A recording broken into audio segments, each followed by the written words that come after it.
Praise the lord, హల్లెలూయా. తల్లి గర్భంలో ఉండగానే యాకోబు పట్ల దేవుని ప్రణాళిక. యాషోబు భూమి మీదకి వచ్చారు. ఒక దినాన యాకోబు తన జ్యేష్ఠత్వాన్ని యాషోబు దగ్గర తీసుకున్నాడు. ప్రాణ భయంతో తన అన్న ఎదుటి నుండి హారాను వైపు పారిపోతున్నాడు. లాబాను నొద్దకి వెళ్ళిపోతుండగా దైవ దర్శనం చూశాడు. దేవుని ప్రణాళిక, దేవుని చిత్తం ఏంటో తెలుసుకోక లాబాను అనే వ్యక్తి దగ్గరికి వెళ్ళిపోయి సంస్థలో చేరాడు. అక్కడ గొర్రెపేడ ఎత్తుకున్నాడు. తన ఎండకి ఎండాడు, వర్షానికి తడిచాడు.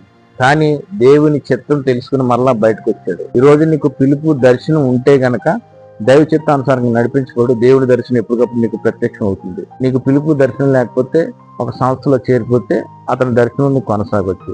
నీ పిలుపుని దర్శనాన్ని విడిచిపెట్టేసి లాభానని మోసగాడి దగ్గర చేరితే ఇక్కడ చేసిన ప్రసంగానికి అక్కడ చేసిన ప్రసంగానికి ఇతనే కరెక్ట్ కాదని చెప్తూ ఉంటాడు. అటువంటి వ్యక్తి దగ్గర చేరి నీకు మైండ్ చెదిరిపోయి నీ పిలుపుని దర్శనానికి కోల్పోతావు. కనుక నీకు పిలుపు దర్శనం ఉంటే నీ పిలుపును కొనసాగు. అటువంటి కృప నా దేవుడిచ్చి నడిపించిన గాక. ఆమేన్. Thank you. God bless.